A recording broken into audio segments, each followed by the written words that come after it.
നമസ്കാരം. ശങ്കറിൻ്റെ അന്യൻ എന്ന് പറഞ്ഞ സിനിമയിൽ വിക്രമിന് 3 കഥാപാത്രങ്ങളായിരുന്നു. അതിൻ്റെ ക്ലൈമാക്സിൽ പ്രകാശ് രാജുമായുള്ള സംഘടനത്തിൽ പ്രകാശ് രാജിനോട് 3 കഥാപാത്രങ്ങളും മാറി മാറി വരുന്ന ഒരു കാഴ്ചയുണ്ട്. അപ്പോൾ ഇതൊക്കെ കണ്ട് മൂപ്പർക്ക് ഇങ്ങനെ അന്തിച്ചു, ഇങ്ങനെ തിരിയും, ഉടനെ വേറൊരാളാവും, അങ്ങനെ പല രീതിയിലുള്ള ഭാവങ്ങൾ ഒറ്റയടിക്ക് മാറി മറിയുന്ന കാഴ്ചയാണ്. ഈ ലോക്സഭാ തെരഞ്ഞെടുപ്പിൽ അങ്ങനെ ഒരു അന്യനെ പോലെ പെരുമാറുന്ന ഒരു കാഴ്ച കണ്ടതായിട്ട് നിങ്ങൾക്ക് തോന്നുന്നുണ്ടോ? എനിക്ക് നിലവിൽ തോന്നുന്നുണ്ട്. അത് പല തരത്തിൽ വോട്ടിനെ മുന്നിൽ കണ്ടുകൊണ്ടുള്ള ചില പ്രകടനങ്ങൾ നമ്മുടെ മുമ്പിലേക്ക് വരുന്നുണ്ട്. നരേന്ദ്രമോദി മുസ്ലിങ്ങളെ പ്രതിസ്ഥാനത്ത് നിർത്തിക്കൊണ്ടുള്ള നിരവധി പ്രസ്താവനകൾ നടത്തിയിട്ടുണ്ട്. നാട് നീളെ അത്തരത്തിലുള്ള പ്രചരണങ്ങൾ നമ്മൾ കണ്ടു. കോൺഗ്രസ് ഖാർഗെ തന്നെ നേതൃത്വത്തിൽ തെരഞ്ഞെടുപ്പ് കമ്മീഷന് പരാതി കൊടുത്തു. തെരഞ്ഞെടുപ്പ് കമ്മീഷൻ ഇതൊക്കെ ഇങ്ങനെ ആസ്വദിച്ചിരിക്കുകയാണ്. ആ ഘട്ടത്തിലാണ് നരേന്ദ്രമോദി സുപ്രധാനമായൊരു കാര്യം പറഞ്ഞത്. അത് കേട്ടാൽ നിങ്ങൾ ചിരിക്കരുത് കേട്ടോ, ഞാൻ വായിക്കാൻ പോവാണ്. എന്താണെന്നറിയാമോ? ഞാൻ ഒരു മുസ്ലിം വിരുദ്ധനല്ല എന്നുള്ളതാണ് അതിൻ്റെ ഉള്ളടക്കം. മാത്രമല്ല, മറ്റു ചില വെളിപ്പെടുത്തലുകൾ കൂടിയുണ്ട്. ആ വെളിപ്പെടുത്തലിന് ശേഷം അദ്ദേഹത്തിൻ്റെ ചില പ്രകടനങ്ങൾ നമ്മൾ ശങ്കറിൻ്റെ സിനിമയിൽ കണ്ടതുപോലുള്ള ചില പ്രകടനങ്ങൾ ഞാൻ നിങ്ങളുടെ മുമ്പിലേക്ക് വെക്കും. ആദ്യം ഇന്നലെ അദ്ദേഹം വാരാണസിയിൽ പോയി പറഞ്ഞ കാര്യങ്ങൾ കേൾക്കുക. ഒരിക്കലും മതം തിരിച്ച് ഞാൻ പറയില്ല, സത്യം. ഇതെൻ്റെ പ്രതിജ്ഞയാണ്. തെരഞ്ഞെടുപ്പിൽ ജയിക്കാൻ ഹിന്ദു മുസ്ലിം വിഭാഗീയത ഞാൻ സൃഷ്ടിക്കില്ല. ഞാൻ ഹിന്ദു മുസ്ലിം ഭിന്നത സൃഷ്ടിക്കുകയാണ് എന്ന പ്രചരണം എന്നെ ഞെട്ടിച്ചു. കൂടുതൽ കുട്ടികളുള്ള ആളുകളെക്കുറിച്ച് പറയുമ്പോൾ ഞാൻ മുസ്ലിങ്ങളെക്കുറിച്ചാണ് സംസാരിക്കുന്നത് എന്ന് ആളുകൾ കരുതുന്നത് എന്തുകൊണ്ടാണ്? മുസ്ലിങ്ങളെക്കുറിച്ചല്ല കേട്ടോ കൂടുതൽ കുട്ടികൾ എന്നുള്ളത് സംസാരിച്ചത്. അതാണ് മോദി പറയുന്നത്. പാവപ്പെട്ട ഹിന്ദു കുടുംബങ്ങളിൽ പോലും ഈ പ്രശ്നമുണ്ട്. കുട്ടികൾക്ക് ശരിയായ വിദ്യാഭ്യാസം നൽകാൻ ഇവർക്ക് കഴിയുന്നില്ല. ഞാൻ ഹിന്ദു എന്നോ മുസ്ലിം എന്നോ പേര് പറഞ്ഞിട്ടില്ല. നിങ്ങൾക്ക് പരിപാലിക്കാൻ കഴിയുമെങ്കിൽ മാത്രം കൂടുതൽ കുഞ്ഞുങ്ങൾക്ക് ജന്മം നൽകാവൂ എന്ന ഒരു അഭ്യർത്ഥന മാത്രം ഞാനിപ്പോൾ നടത്തിയിട്ടുണ്ട്. അപ്പോൾ മൂപ്പര് പറഞ്ഞിരിക്കുന്നത് കോൺഗ്രസ്സുകാർ വന്നാൽ നിങ്ങളിൽ നിന്ന് സ്വത്തെടുത്ത് കൂടുതൽ കുട്ടികളുള്ള നുഴഞ്ഞുകയറ്റക്കാർക്ക് നൽകും എന്നാണ് പറഞ്ഞത്. അപ്പോൾ കോൺഗ്രസ് നല്ല കാര്യം ചെയ്യുന്നതാണ് പ്രധാനമന്ത്രി പറഞ്ഞത്. കാരണം കൂടുതൽ കുട്ടികളുള്ളവർ മുസ്ലിങ്ങളാണ് എന്നല്ല അത്രയും മൂപ്പര് ഉദ്ദേശിച്ചത്. പാവപ്പെട്ട ഹിന്ദു കുടുംബങ്ങളിലും എല്ലാ മതങ്ങളിൽപ്പെട്ട ആളുകളിലും അങ്ങനെയുണ്ട്. അപ്പോൾ കോൺഗ്രസ് വന്നാൽ നിങ്ങളുടെയൊക്കെ സ്വത്തെടുത്ത് പാവപ്പെട്ട കൂടുതൽ കുട്ടികളുടെ കുടുംബത്തിന് കൊടുക്കും എന്നാണ് മോദി പറഞ്ഞത്. ഇപ്പോൾ മോദി പ്രചരണത്തിന് പോയത് BJPക്കല്ലേ, കോൺഗ്രസ്സിനായിരുന്നു? എന്തായാലും മോദിയുടെ വിശദീകരണം ബാക്കി കൂടി നമുക്ക് നോക്കാം. കുട്ടിക്കാലത്ത് ഞാൻ മുസ്ലിം കുടുംബങ്ങൾക്കൊപ്പമാണ് ജീവിച്ചിരുന്നത്. എനിക്ക് മുസ്ലിം സമുദായത്തിൽ നിന്നുള്ള ധാരാളം സുഹൃത്തുക്കളുണ്ട്. 2002 ശേഷം എൻ്റെ പ്രതിച്ഛായ തകർക്കാനുള്ള ശ്രമങ്ങൾ നടന്നു. ഞങ്ങളുടെ അയൽപക്കത്ത് മുസ്ലിം കുടുംബങ്ങൾ താമസിച്ചിരുന്നു. ഈദിന് ഞങ്ങളുടെ വീട്ടിൽ ഭക്ഷണം ഉണ്ടാക്കിയിരുന്നില്ല. കാരണം തൊട്ടടുത്തുള്ള മുസ്ലിം കുടുംബങ്ങളിൽ നിന്ന് ഞങ്ങൾക്ക് ഭക്ഷണം കൊണ്ടുവന്ന് തരുമായിരുന്നു. 2002 തൻ്റെ പ്രതിച്ഛായക്ക് മങ്ങലേറ്റപ്പോൾ അടിത്തട്ടിലുള്ള യാഥാർത്ഥ്യം അറിയുന്നതിനായി ഒരു സർവേ നടത്തി. അഹമ്മദാബാദിൽ വൈകുന്നേരം ആളുകൾ ഭക്ഷണം കഴിക്കാൻ പോകുന്ന മനേക് ചൗക്ക് എന്നൊരു സ്ഥലമുണ്ട്. പകൽ സമയത്ത് ഇവിടെ കച്ചവടം നടത്തുന്നവരെല്ലാവരും മുസ്ലിം സമുദായത്തിൽ നിന്ന് ഉള്ളവരാണ്. സാധനങ്ങൾ വാങ്ങാൻ വരുന്നവരാകട്ടെ ഹിന്ദുക്കളും. ഈ മാർക്കറ്റിൽ സർവേ നടത്താൻ ഞാൻ ചില ആളുകളെ അയച്ചു. അവരിലൊരാൾ എനിക്കെതിരെ സംസാരിച്ചപ്പോൾ ഒരു കടയുടമ അയാളെ തടഞ്ഞു നിർത്തി മോദിക്കെതിരെ ഒരക്ഷരം മിണ്ടരുത് എന്ന്, മോദി കാരണമാണ് തൻ്റെ കുട്ടികൾ സ്കൂളിൽ പോകുന്നത് എന്ന് പറഞ്ഞു. ഇതേ കാര്യം തന്നെയാണ് അവിടെയുള്ള 90% കടയുടമകളും പറഞ്ഞത്. മുസ്ലിം ആധിപത്യമുള്ള ജുഹാപുര പ്രദേശത്ത് നിന്ന് ഒരു സ്ത്രീ എൻ്റെ അടുത്ത് വന്ന് അഭിനന്ദിച്ചു. എല്ലാ വീടുകളിലും വൈദ്യുതി എത്തിക്കാനുള്ള എൻ്റെ ശ്രമത്തെയാണ് അവർ അഭിനന്ദിച്ചത്. ഞാൻ പക്ഷേ പറഞ്ഞു, കണക്ഷനുകൾ ഞാൻ ഇല്ലാതാക്കിയിട്ടുണ്ട് എന്ന് ഞാൻ പറഞ്ഞു.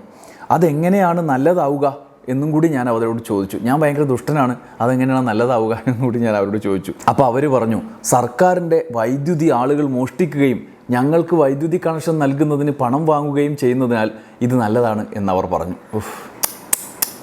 ഇതാണ് മോദി പറഞ്ഞത്. എന്നിട്ട് വേറൊരു പ്രധാനപ്പെട്ട കാര്യം കൂടി മോദി പറഞ്ഞിട്ടുണ്ട്. എന്ന് വെച്ചാൽ എൻ്റെ ഈ മുസ്ലിം ഹിന്ദു വിഭജനത്തിന് ശ്രമിക്കുന്ന പ്രസംഗങ്ങളുണ്ട് എന്ന് പ്രചരിപ്പിക്കുന്നത് സത്യമാണ് എന്ന് തെളിയുമ്പോൾ തന്നെ എൻ്റെ രാഷ്ട്രീയ പ്രവർത്തനത്തിൻ്റെ മൂല്യം ഇടിഞ്ഞു, ഞാൻ ഇല്ലാതായി എന്നാണ് മോദി പറഞ്ഞത്. മോദിനെക്കുറിച്ച് എന്തെല്ലാം ഇല്ലാത്ത കാര്യങ്ങൾ പറയുന്നത്. ഒരു സാമാന്യ മര്യാദയിൽ ഇങ്ങനെയൊക്കെ പറയാൻ പാടുണ്ടോ അല്ലേ? എന്തായാലും ഞാൻ അത് കഴിഞ്ഞിട്ടാണ് മറ്റൊരു പ്രധാനപ്പെട്ട കാര്യം ശ്രദ്ധിച്ചത്. വാരാണസിയിൽ നിന്ന് മൂപ്പര് നേരെ നാസിക് എന്ന് പറയുന്ന സ്ഥലത്താണ് പ്രസംഗിക്കാൻ പോയത്. നമ്മളൊക്കെ മോദിയുടെ ഈ ട്രാൻസ്ഫോർമേഷൻ അല്ലെങ്കിൽ മോദി നേരത്തെ പറഞ്ഞു എന്ന് പറഞ്ഞ കാര്യങ്ങളൊക്കെ തെറ്റാണ് എന്ന് വിശ്വസിച്ചു. അത് കഴിഞ്ഞ് മൂപ്പര് ഈ ഗംഭീര പ്രസംഗം നടത്തി നേരെ നാസിക്കിൽ പോയിട്ട് വെച്ച് കാച്ചത് കേൾക്കണം. നിങ്ങൾക്ക് ഞാൻ വായിച്ചു തരാം. രാജ്യത്തെ ബജറ്റിൻ്റെ 15% വിഹിതം മുസ്ലിങ്ങൾക്ക് നൽകാൻ കോൺഗ്രസ് ആഗ്രഹിച്ചിരുന്നു. ഹിന്ദുക്കൾക്കും മുസ്ലിങ്ങൾക്കും വെവ്വേറെ ബജറ്റുകൾ വേണം എന്നാണ് അവരുടെ ആഗ്രഹം. രാജ്യത്തെ വിഭവങ്ങളുടെ ആദ്യ അവകാശികൾ മുസ്ലിങ്ങളാണ് എന്നായിരുന്നു UPA സർക്കാരിൻ്റെ നിലപാട്.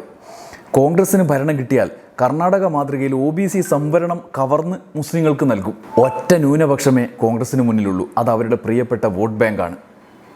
അപ്പം നേരത്തെ പറഞ്ഞതോ മോദി മുസ്ലിം വിരുദ്ധ ഒന്നൊന്നുമല്ല കേട്ടോ, വെറുതെ ആളുകൾ പറയുന്നത്. മോദി പറഞ്ഞില്ലേ ഞാൻ ഭയങ്കര മുസ്ലിം സ്നേഹിയാണ്, അല്ലെങ്കിൽ മറ്റു മതങ്ങളെ ഭയങ്കരമായി സ്നേഹിക്കുന്ന ആളാണ് എന്നാണ് മോദി പറഞ്ഞത്. മോദിനെക്കുറിച്ച് വെറുതെ ഇല്ലാത്ത കാര്യങ്ങൾ പറയുന്നത് എന്തിനാണെന്ന്. മോദിനെക്കുറിച്ച് ഇല്ലാത്ത കാര്യങ്ങൾ എന്തൊക്കെയാണ് നേരത്തെ പറഞ്ഞത്? ഉദാഹരണത്തിന് മോദി നടത്തിയ കുറേ പ്രസംഗങ്ങൾ എന്തെല്ലാം ആൾക്കാർ പറയുന്നത്. പാവല്ലേ മോദി. ഏപ്രിൽ 22-ന് അലിഗഡിൽ, ഉത്തർപ്രദേശിലെ അലിഗഡിൽ നടത്തിയൊരു പ്രസംഗമുണ്ട്. ആ പ്രസംഗത്തിൻ്റെ പേരിൽ എന്തെല്ലാം മോദിനെക്കുറിച്ച് പറഞ്ഞ്. മോദി മുസ്ലിം വിരുദ്ധനൊന്നുമല്ല. മോദി പറഞ്ഞ ഇങ്ങനെയാണ്: നിങ്ങളുടെ താലിമാല വരെ കോൺഗ്രസ് പിടിച്ചെടുത്ത് വീതം വയ്ക്കും. എല്ലാവരുടെയും സ്വത്തും വരുമാനവും ഓഡിറ്റ് ചെയ്യുമെന്ന് കോൺഗ്രസിൻ്റെ രാജകുമാരൻ പറയുന്നു. വീട്, വാഹനം, സ്വർണം ഒക്കെ പിടിച്ചെടുക്കും. അമ്മമാരുടെയും പെങ്ങന്മാരുടെയും കെട്ടുതാലി പിടിച്ചെടുക്കും. എന്നിട്ട് അത് അവർക്ക് നൽകും. പാവല്ലേ മോദി, പാവല്ലേ മോദി. മോദി അങ്ങനത്തെ ആളൊന്നുമല്ല കേട്ടോ, വെറുതെ എന്തെല്ലോ പറയാം. ഏപ്രിൽ 30-ന് ബാഗൽകോട്ട്, കർണാടകയിൽ ഒരു ഗംഭീര പ്രസംഗം ഉണ്ടായിരുന്നു. എന്താണെന്നറിയാമോ? OBCകൾക്കൊപ്പം എല്ലാ മുസ്ലിം വിഭാഗങ്ങളെയും ഉൾപ്പെടുത്തി കോൺഗ്രസ് കർണാടകയിൽ പിൻവാതിലിലൂടെ മതത്തിൻ്റെ അടിസ്ഥാനത്തിൽ സംവരണം നൽകുകയാണ്. നിങ്ങളുടെ ഭാവി തലമുറകളെ നശിപ്പിക്കുന്ന അപകടകരമായ കളിയിലാണ് കോൺഗ്രസ്. സംവരണ പട്ടികയിൽ മുസ്ലിങ്ങളെ ഉൾപ്പെടുത്തി ഭരണഘടന മാറ്റിമറിക്കാനാണ് അവരുടെ ശ്രമം. ഇങ്ങനെ ഒരു മോദിനെ പറ്റിയിട്ടാണ് ഇല്ലാത്ത കഥകൾ പറഞ്ഞത് കേട്ടോ. മോദി മുസ്ലിം വിരുദ്ധനൊന്നുമല്ല, പാവത്താനാണെന്ന് നിങ്ങൾ സംശയമുണ്ടോ? മെയ് 1-ന് ബനാസ്കാണ്ട എന്ന് പറയുന്ന സ്ഥലമുണ്ട്, ഗുജറാത്ത്. അവിടെ നടത്തിയ പ്രസംഗം കേൾക്കണം. ഇതാ, മുസ്ലിങ്ങളെ കുറിച്ചൊന്നും മൂപ്പര് മോശമായിട്ട് പറയില്ല കേട്ടോ. മുസ്ലിങ്ങൾക്ക് സംവരണം നൽകാൻ ഭരണഘടന മാറ്റില്ല എന്ന് എഴുതി തരാൻ കോൺഗ്രസ്സിന് ധൈര്യമുണ്ടോ? പറ്റുമോ എന്ന് ചോദിച്ചു. കണ്ടില്ലേ, രാജ്യത്തെ മുസ്ലിങ്ങൾക്കെല്ലാം എടുത്തു കൊടുക്കുകയാണ്, സംവരണം വരെ എടുത്തു കൊടുക്കുകയാണ്. അതിനുവേണ്ടി ഭരണഘടന മാറ്റാൻ പോകുന്നു. എന്നിട്ട് ഞങ്ങൾ ഭരണഘടന മാറ്റുന്നതാണ് പറയുന്നത്. എന്തിന്?